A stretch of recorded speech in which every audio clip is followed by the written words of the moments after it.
Hi, my name's Laura and I'm a senior experience consultant at Experience UX in the UK. I'm so honoured to be speaking at UX Copenhagen, and I really wanted to see your beautiful city, and it's such a shame we're all not going to get to be together today. But for all those viewing, I hope you're well and I hope you're safe and I hope you enjoy the presentation.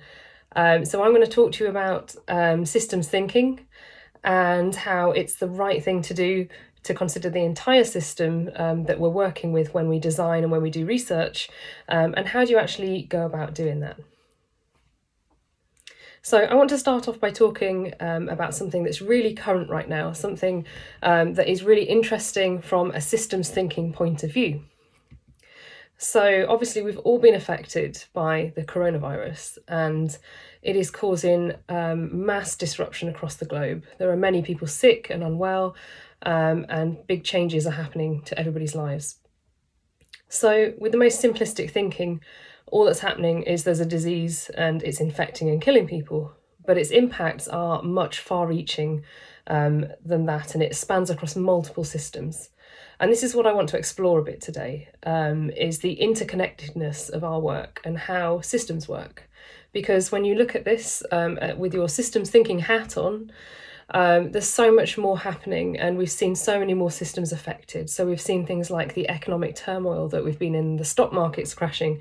We've seen people exhibit different behaviours, like the stockpiling of food and emptying supermarkets.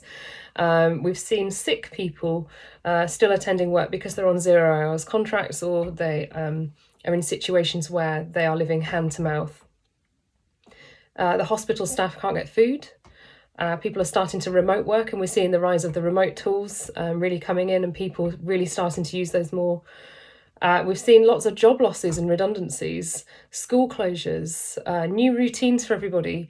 And in places like China, we've seen rises in domestic violence. So it's not just people getting sick and dying. There are many other systems that have been designed by people like service designers, people who've done research on these systems, and they're failing. So this is what this talk is about, is to understand how to broaden our thinking to consider everything that happens.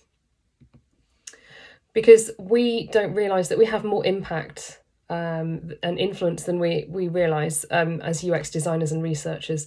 We might just think of ourselves as this small cog in a system, but the work we do can change behaviours, attitudes, and eventually the society itself. So how can we ensure that making good ethical decisions now avoids negative outcomes further down the line? What methods and tools can we use to try and predict the future as best we can, to ensure that our future work has a good impact on the rest of the world, a positive one? So when you design a product or a service, you're also designing a small part of a larger system, and those effects ripple out across that system. And I need you to see that, and that's what I'm going to try and explain today. It's never just a screen or an app or a bit of an interface, or changing some wording somewhere. These choices, or interventions as we call them in systems thinking, have an effect. Because good design has the ability to improve the human environment, and that is what we want to do as designers. We want to have a positive effect. So if we do this wrong, we can cause a lot of problems for people, we can repress people, we can cause frustration, we can cause people to get fired, we can influence the way people view politicians and important people in society. So it's our responsibility to make sure our impact is a positive one. The problem is we're not always that responsible as designers. We don't understand the knock-on effects of what we do. We don't try to sometimes, me included. And it might sound a bit lofty, but I'm hoping to change your perceptions of how you view yourselves and what you do as your job today. So I work probably like you in digital and experience design and service design.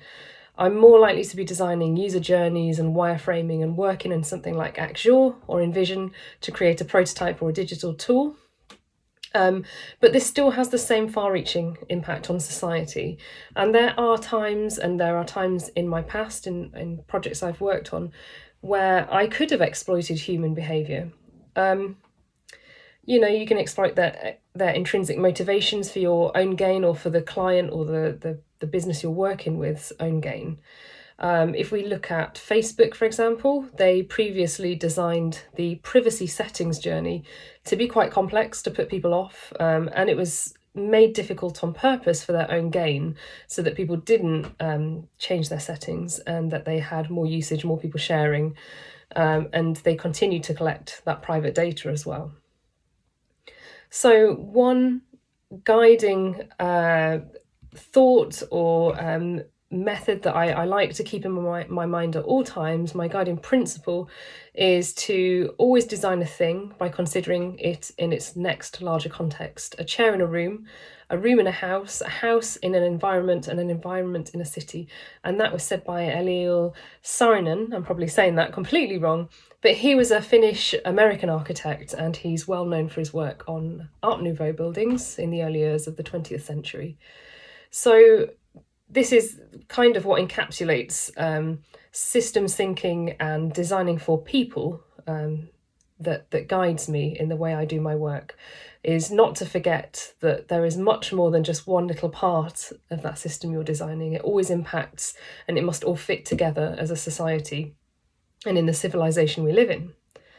The problem is we fail to see that whole system. Like I said earlier, we're guilty of usually just seeing a small part, and you've probably all seen this famous picture. It's a famous story.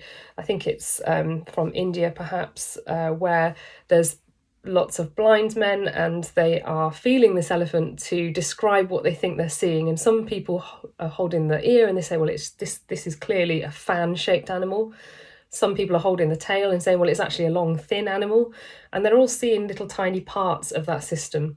And it's a really interesting way of thinking about how a system is a set of components that all work together for the benefit of the whole. So in our industry, we probably see things like this.